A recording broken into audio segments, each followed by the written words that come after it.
Welcome to Snoozecast, the podcast designed to help you fall asleep. Find us on snoozecast.com and follow us on Instagram @snoozecast to find behind-the-scenes content. If you enjoy our show, please write a review on the podcast app. Also, share us with a friend. If you'd like to get an email once a week with upcoming sleep stories and other news, subscribe to the Snoozeletter at snoozecast.com. This episode is brought to you by our Patreon supporters, including our newest patron, Maria. Thanks, Maria. And by the Neverbird. Tonight, we shall read the next chapter to Peter Pan, the 1911 novel by J.M. Barrie. If you'd like to start this story from the beginning, you can find the first episode aired on March 20th, 2019. If you'd like a refresher by listening to the previous episode, it aired on November 11th, 2020. In the last episode, the children are napping on Marooner's rock in the Mermaid's Lagoon when they realize pirates are near and they dive underwater. The pirates caught Tiger Lily from the island tribe, snooping on their ship, and plan to leave her on the rock to drown. Peter impersonates Hook's voice and orders the pirates to let her go, which they fearfully obey. Hook appears afterwards and gives his men the news that the lost boys have found a mother in Wendy. The pirates come up with a plan to kidnap Wendy to make her their mother instead, as even pirates apparently want to be comforted and taken care of.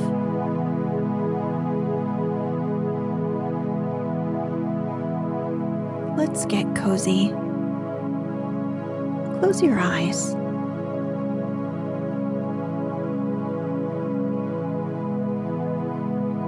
Relax your body into the softness of your bed.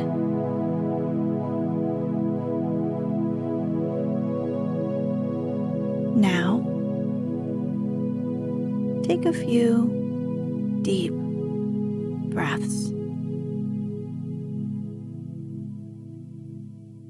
Captain Hook, along with his men Smee and Starkey, were standing on Marooner's rock when suddenly Hook remembered Tiger Lily. "Where is our captive?" he demanded abruptly. He had a playful humor at moments, and they thought this was one of those moments. "That's all right, Captain," Smee answered complacently. "We let her go." "Let her go?" cried Hook. "'Twas your own orders," the boatswain faltered. "You called over the water to us to let her go," said Starkey. "Brimstone and gall!" thundered Hook. "What cheating is going on here?" His face had gone black with rage, but he saw that they believed their words, and he was startled. "Lads," he said, shaking a little, "I gave no such order."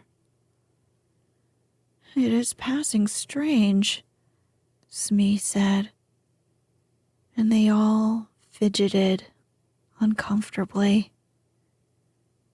Hook raised his voice, but there was a quiver in it. "Spirit that haunts this dark lagoon tonight," he cried, "dost hear me?" Of course, Peter should have kept quiet, but of course he did not. He immediately answered in Hook's voice, Odds, bobs, hammer and tongs, I hear you. In that supreme moment, Hook did not blanch, even at the gills, but Smee and Starkey clung to each other. Who are you, stranger? Speak, Hook demanded. I am James Hook, replied the voice, captain of the Jolly Roger. You are not, Hook cried hoarsely. Brimstone and gall, the voice retorted. Say that again, and I'll cast anchor in you. Hook tried a more ingratiating manner. If you are Hook, he said, almost humbly, come tell me, who am I? A codfish, replied the voice. Only a codfish. A codfish? Hook echoed blankly. And it was then, but not till then, that his proud spirit broke. He saw his men draw back from him. Have we been captained all this time by a codfish? They muttered. It is lowering to our pride. They were his dogs, snapping at him, but, tragic figure though he had become, he scarcely heeded them. Against such fearful evidence, it was not their belief in him that he needed. It was his own. He felt his ego slipping from him. Don't desert me, bully, he whispered hoarsely to it. In his dark nature, there was a touch of the feminine, as in all the great pirates, and it sometimes gave him intuitions. Suddenly, he tried the guessing game. Hook, he called. Have you another voice? Now, Peter could never resist a game, and he answered blithely in his own voice, I have. And another name? Aye, aye. Vegetable? Asked Hook. No. Mineral? No. Animal? Yes. Man? No. This answer rang out scornfully. Boy? Yes. Ordinary boy? No. Wonderful boy?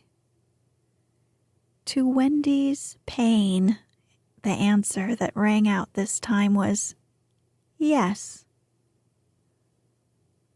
Are you in England? No. Are you here? Yes. Hook was completely puzzled. You ask him some questions, he said to the others, wiping his damp brow. Smee reflected. I can't think of a thing, he said regretfully. Can't guess, crowed Peter. Do you give up? Of course, in his pride, he was carrying the game too far, and the miscreants saw their chance. Yes, yes, they answered eagerly. Well then, he cried, I am Peter Pan. Pan. In a moment, Hook was himself again, and Smee and Starkey were his faithful henchmen. Now we have him, Hook shouted. Into the water, Smee. Starkey, mind the boat. Take him dead or alive. He leaped as he spoke, and simultaneously came the happy voice of Peter's. Are you ready, boys?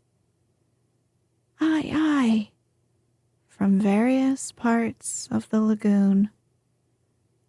Then let's go. The fight was short and sharp. First to draw blood was John, who gallantly climbed into the boat and held Starkey. There was a fierce struggle in which the cutlass was torn from the pirate's grasp. He wriggled overboard, and John leapt after him. The dinghy drifted away.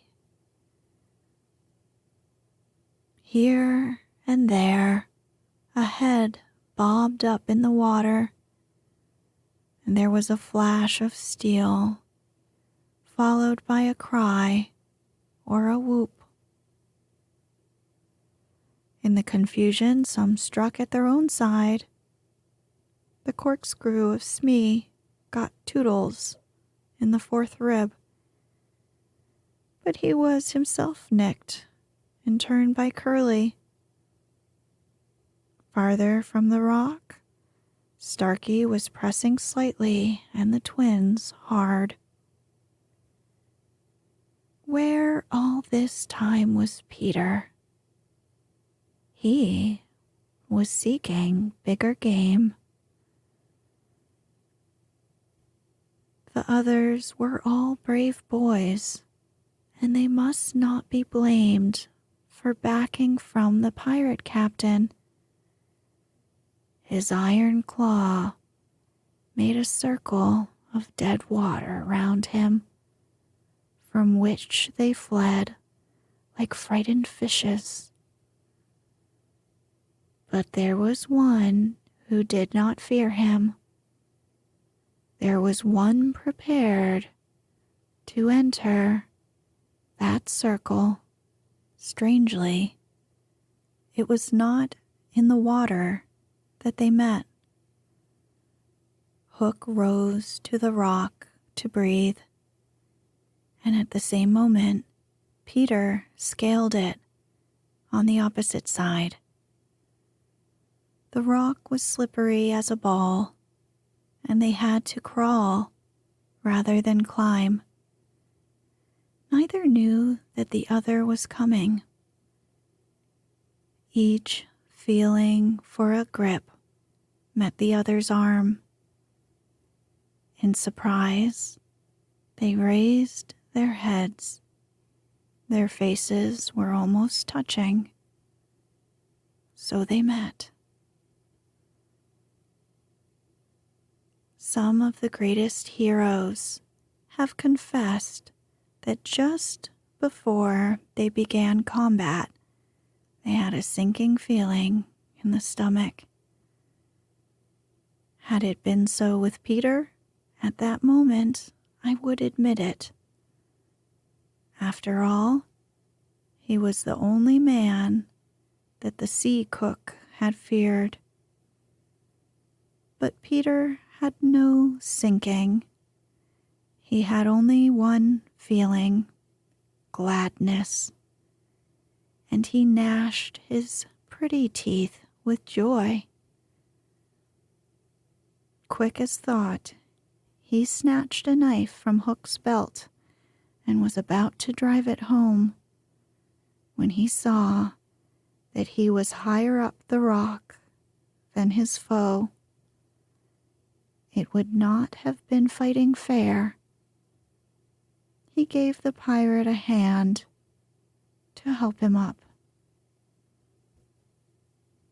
It was then that Hook bit him. Not the pain of this, but its unfairness was what dazed Peter. It made him quite helpless. He could only stare. Every child is affected thus the first time he is treated unfairly. All he thinks he has a right to when he comes to you is fairness. After you have been unfair to him, he will love you again, but will never afterwards be quite the same boy. No one ever gets over the first unfairness. No one except Peter. He often met it, but he always forgot it. I suppose that was the real difference between him and all the rest. So, when he met it now, it was like the first time, and he could just stare, helpless. Twice the iron hand clawed him. A few moments afterwards, the other boys saw Hook in the water, striking wildly for the ship. No elation on the pestilent face now, only white fear, for the crocodile was in dogged pursuit of him. On ordinary occasions, the boys would have swum alongside cheering, but now they were uneasy, for they had lost both Peter and Wendy, and were scouring the lagoon for them, calling them by name. They found the dinghy and went home in it, shouting, "Peter, Wendy," as they went. But no answer came, save mocking laughter from the mermaids. They must be swimming back or flying, the boys concluded. They were not very anxious, because they had such faith in Peter. They chuckled, boy-like, because they would be late for bed, and it was all Mother Wendy's fault. When their voices died away, there came a cold silence over the lagoon, and then a feeble cry. "Help! Help!" Two small figures were beating against the rock. The girl had fainted and lay on the boy's arm. With a last effort, Peter pulled her up the rock and then lay down beside her. Even as he also fainted, he saw that the water was rising. As they lay side by side, a mermaid caught Wendy by the feet and began pulling her softly into the water. Peter, feeling her slip from him, woke with a start and was just in time to draw her back. But he had to tell her the truth. "We're on the rock, Wendy," he said, "but it is growing smaller. Soon the water will be over it." She did not understand, even now.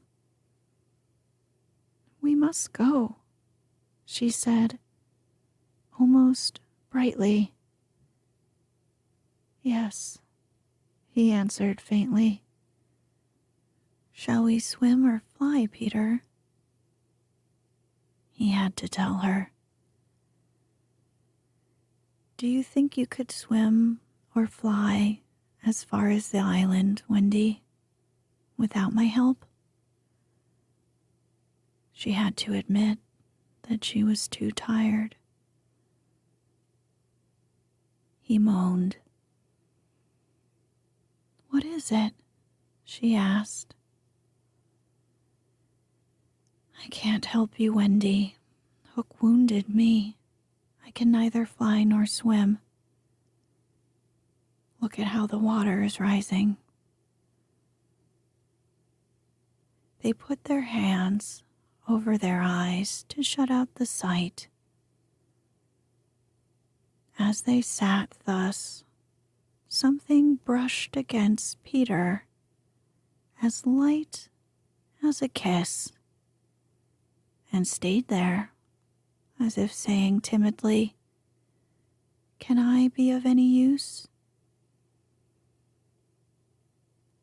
It was the tail of a kite, which Michael had made some days before. It had torn itself out of his hand and floated away. "Michael's kite," Peter said, without interest. But next moment, he had seized the tail and was pulling the kite toward him.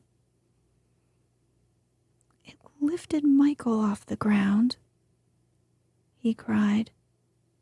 "Why should it not carry you? Both of us." "It can't lift two," Michael and Curly tried. "Well, let us draw lots," Wendy said bravely. "And you a lady, never." Already he had tied the tail round her. She clung to him. She refused to go without him. But with a "Goodbye, Wendy," he pushed her from the rock, and in a few minutes she was borne out of his sight. Peter was alone on the lagoon. The rock was very small now. Soon it would be submerged. Pale rays of light tiptoed across the waters, and by there was to be heard a sound at once the most musical and the most melancholy in the world. The mermaids calling to the moon.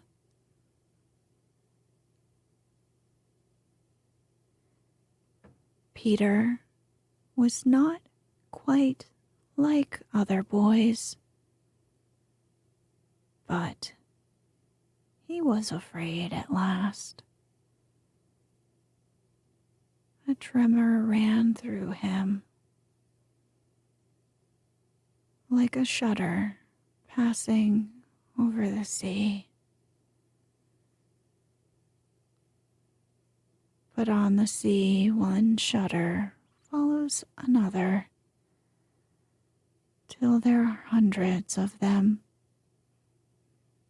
And Peter felt just the next one. Next moment, he was standing erect on the rock again, with that smile on his face and a drum beating within him. It was saying, "To die will be an awfully big adventure." The last sound Peter heard before he was quite alone, were the mermaids retiring one by one to their bedchambers under the sea. He was too far away to hear their doors shut, but every door in the coral caves where they live rings a tiny bell where it opens or closes, as in all the nicest houses on the mainland. And he heard the bells